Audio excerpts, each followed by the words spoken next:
డబ్బు, అనారోగ్యం, ఉద్యోగం, వ్యాపారం, అప్పులతో బాధపడుతున్నారా? మీకోసమే లాంచ్ యువర్ ఫ్యూచర్ ప్రోగ్రామ్. నమస్కారం అండి, నేను మీ నండూరి రవి కుమార్ని.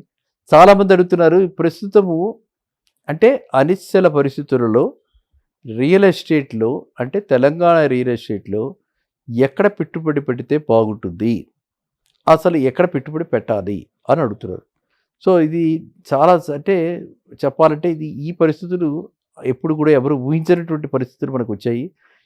ఒకవైపు హైడ్రా, ఇంకోవైపు కొత్త ప్రభుత్వం, నూతన ప్రభుత్వం రావటము, రేవంత్ రెడ్డి గారు కొత్త గైడ్లైన్స్ ఇచ్చి ఆ తెలంగాణ యొక్క రియల్ ఎస్టేట్ దశని కూడా మార్చేస్తున్నటువంటి పరిస్థితుల్లో ఈ సందేహం రావటం అనేటువంటిది చాలా నాకు ఆనందంగా ఉంది.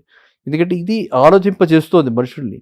మనం అందరం కూడా పొదుపుదారులు ఎవరైతే ఉన్నారో వాళ్ళంతా కూడా ముందర ముఖ్యం ఆలోచన అనమాట. యూత్కి కావాల్సింది, లేదా ఫస్ట్ టైం హోమ్ బయర్కి కావాల్సింది ఆలోచన. ఈ ఆలోచన కలిగింది అంటేనే నాకు ఆనందంగా ఉంది. అదే జాగ్రత్తను మనం తీసుకుంటాం అనమాట. ఇప్పుడు మనం చూడాల్సింది ఏంటి, ఇప్పుడు ఈ బఫర్ జోన్ ఏంటి అది చెప్పుకున్నాం, ఫుల్ ట్యాంక్ లెవెల్ ఏంటి దాని గురించి చెప్పుకున్నాం, ఏ ప్రాజెక్ట్స్ అలాంటి వాటికి దగ్గరగా ఉన్నాయి అవి కూడా మనం చెప్పుకోవడం జరిగింది. రిస్క్లో పట్టడానికి ఎక్కడెక్కడ మనం పెట్టుబడులు పెడితే అవకాశం ఉంది అది కూడా చెప్పుకోవడం జరిగింది. కాబట్టి ఇప్పుడు మనం చూడాల్సింది ఏంటంటే, ఏ ప్రాజెక్టుకి వెళ్ళినా సరే ఫస్ట్ మనము ఎంత దగ్గరలో ఈ న్యాచురల్ లేక్స్, ప్రొటెక్టెడ్ లేక్స్, ఆ హెచ్ఎండిఏ వెబ్సైట్కి వెళ్ళి అందులో చూసుకుని ఫస్ట్ అది చూసుకోవాలి.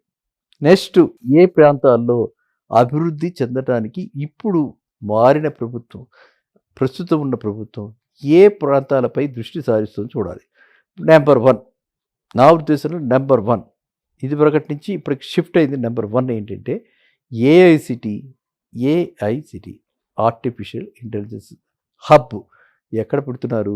పాత మనం అనుకున్న ఫార్మాసిటీ కందుకూరు దగ్గర ఇప్పుడు ఏఐసిటీ ప్రపోజ్ చేసి టెంపరరీ శంషాబాద్లో దాన్ని స్టార్ట్ చేశారు. ఆఫీస్ పెట్టి శంషాబాద్లో చేశారు. కాబట్టి ఆ ఏఐసిటీ చుట్టుపక్కల పెడితే, ఎందుకంటే అక్కడ రేట్లు తక్కువ ఉన్నాయి కాబట్టి ఆ రేంజ్లో పెట్టుకుంటే, ఈ రేంజ్లో పెట్టుకుంటే మనకి ఫుల్ సేఫ్, మన పెట్టుబడికి ఫుల్ భద్రత ఉంటుంది అనమాట. సో ఇక్కడి నుంచి పెరగడానికి అవకాశాలు ఉన్నాయి, తరగడానికి చాలా తక్కువ అవకాశాలు ఉన్నాయి. కాబట్టి మనమంతా కూడా కందుకూరు వైపు మనం పెట్టుబడి పెట్టాలి.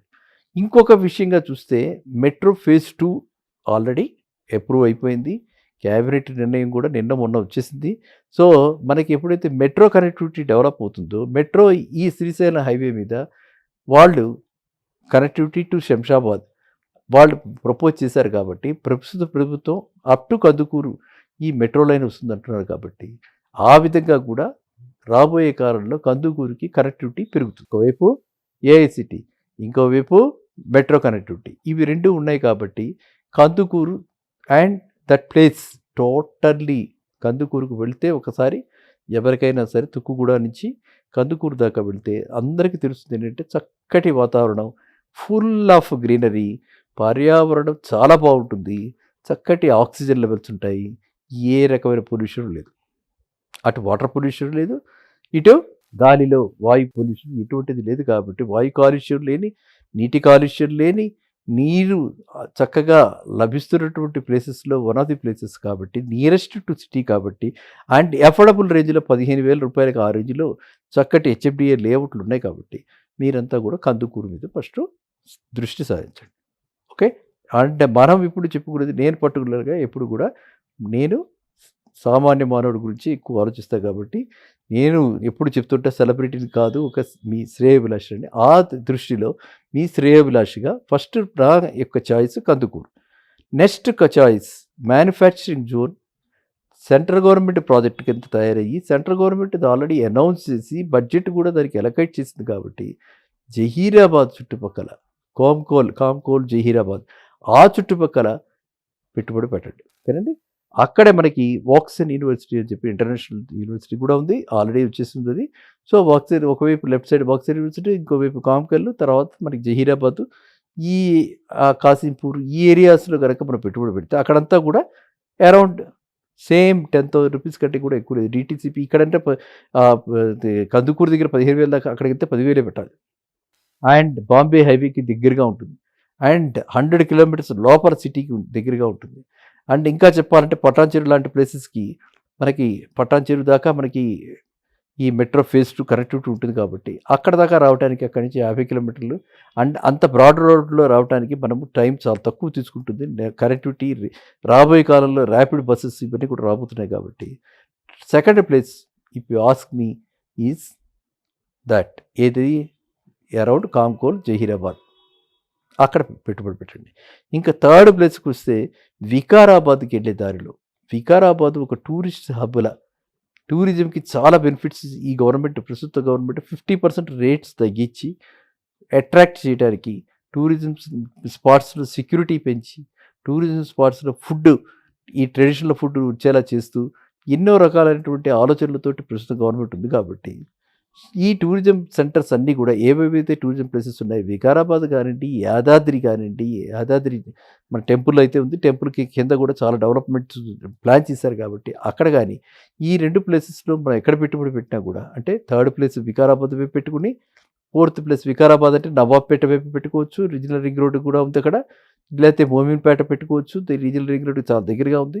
సో మోమిన్పేటలో ఇంకా గవర్నమెంట్ ల్యాండ్ దాంట్లో హౌసెస్ కూడా కట్టించడానికి వాళ్ళు సలహాలు ఉన్నాయి కాబట్టి అండ్ మోమిన్పేటకి మనకి కోకాపేట నుంచి మోమిన్పేటకి 1 అవర్ లోపల వెళ్ళిపోతాం 40 కిలోమీటర్స్ లెస్ దాన్ 40 కిలోమీటర్స్ కాబట్టి వికారాబాద్ సైడు ఏ డైరెక్షన్లో అయినా పెట్టండి రైట్. ఇవి రెండు మూడో ప్లేస్గా పెట్టుకుంటే నాలుగో ప్లేస్ యాదాద్రి కూడా చాలా దగ్గర కంపేర్ టు మెనీ ప్లేసెస్. మనం ఆ రోడ్డు వరంగల్ హైవే మీద వెళ్తే ఉప్పల్ నుంచి యాదాద్రికి ఈరోజే నాన్ స్టాప్ బస్సెస్ ఉన్నాయి. ఇంకా రాబోయే కాలంలో ఇంకా వస్తున్నాయి. అక్కడ టౌన్షిప్స్లో డెవలప్ అవుతున్నాయి. ఇటు పక్కన నిమ్స్ హాస్పిటల్ ఇవన్నీ ఉన్నాయి కాబట్టి అక్కడ కూడా పెట్టుబడి పెట్టుకుంటే పెరిగే అవకాశం చాలా ఉంది. ఓకే. సో అక్కడ కూడా మనకి ల్యాండు సర్ప్లస్ ల్యాండు తర్వాత ల్యాండు అక్కడ అన్ని వసతులతోటి ఇన్ఫ్రాస్ట్రక్చర్గా డెవలప్ అవుతూ ప్లస్ అండ్ మనకు కావాల్సినటువంటి వాటర్ ఏదైతే ఉందో వాటర్ ఉండి అన్ని వసతులతో ఉంటుంది కాబట్టి అది మంచి టౌన్షిప్గా డెవలప్ అయ్యే అవకాశం ఉంది. ఇంకా last but not the least ఏమిటంటే ఫిఫ్త్ ప్లేసు ఎఫోర్డబుల్ ప్లేసు మనకి ఈ రామోజీ ఫిలిం సిటీ దాకా అంటే ఇప్పుడు వేస్తున్నటువంటి మెట్రో ఫేజ్ 2లో హయత్ నగర్ దాకా మెట్రో ఫేజ్ 2 అంటున్నారు. హయత్ నగర్ దాకా వెళ్ళిపోయిన తర్వాత అక్కడి నుంచి చౌటుప్పల్ మనకి 35 కిలోమీటర్స్ రామోజీ ఫిలిం సిటీ 25 అక్కడి నుంచి 30 కిలోమీటర్స్లో మనకి చౌటుప్పల్ వచ్చేస్తుంది. ఈ మధ్యలో కూడా అక్కడ కానీ మనకి ఇదివరకు గతంలో మనం చెప్పుకున్నట్టుగా అక్కడ కొంత డబుల్ రిజిస్ట్రేషన్లు ఓల్డ్ లేఅవుట్స్ ఈ ప్రాబ్లమ్స్ ఉన్నాయి కాబట్టి కొంచెం జాగ్రత్తగా చూసుకుని కొత్త లేఅవుట్లు ఏదైనా మంచి లేఅవుట్లు ఉంటే అక్కడ పెట్టుకుంటే కూడా మనకి 10-15 వేల లోపల వస్తుంది. సో మీరంతా కూడా ఇప్పుడు శ్రద్ధతో కూడినటువంటి ఈ రియల్ ఎస్టేట్ మార్కెట్లో ఇది అవకాశంగా అదృష్టంగా భావించి అయ్యో ఇన్నాళ్ళు మనం కొనుక్కోలేకపోయాము ఎంతెంతో రేట్లు ఉన్నాయి డిమాండ్ పెరిగించేసేసారు చాలా చేశారు కామన్ మ్యాన్ పరిధిలో లేదు కామన్ మ్యాన్ కొనుక్కోలేడు ఎఫర్డబుల్ కాదు అని అనుకున్న వాళ్ళందరూ కూడా అండ్ ఫస్ట్ హోమ్ బయర్స్ ఎవరైతే ఉన్నారో ఆర్ ఫస్ట్ అంటే ఇప్పుడే ఇనీషియల్గా కెరీర్ స్టార్ట్ చేస్తూ ఇన్వెస్ట్ చేస్తానికి ఎవరైతే రెడీగా ఉన్నారో వాళ్ళందరూ కూడా ఈ ప్లేసెస్లో మనం అనుకున్న ప్లేసెస్లో పెట్టుకుంటే వాళ్ళకి 25-30 లక్షల స్థలం 150-200 గజాలు కొనుక్కుంటే ఇంకో 25-30 లక్షల్లో వాళ్ళు ఇండిపెండెంట్ హౌస్ కట్టుకుని 60 లక్షల్లో ఇండిపెండెంట్ హౌస్ కట్టుకోగలిగినటువంటి ప్లేసెస్ ఈ 5 మాత్రమే. చక్కటి ప్లేసెస్ వాతావరణ కాలుష్యం లేనటువంటి ప్లేసెస్ నీటికి కొదువ లేనటువంటి ప్లేసెస్ రాబోయే కాలంలో నీరు కూడా మనం చాలా స్ట్రగుల్ అవ్వచ్చు అలాంటి ప్లేసెస్ అండ్ కనెక్టివిటీ బాగా డెవలప్ అవుతూ సిటీకి కనెక్టివిటీ ఉంటూ అక్కడికక్కడే హబ్లా ఉండేటువంటి ప్లేసెస్ ఈ 5 ప్లేసెస్ వీటిని మీరు పరిగణలోకి తీసుకుని ఎంత వీలైతే అంత తొందరగా వీటిలో పెట్టుబడి పెట్టి అందరూ కూడా లబ్ధిదారులు కావాలని నా ఆకాంక్ష. మళ్ళీ కలుద్దాం నెక్స్ట్ వీడియో. నమస్కారం.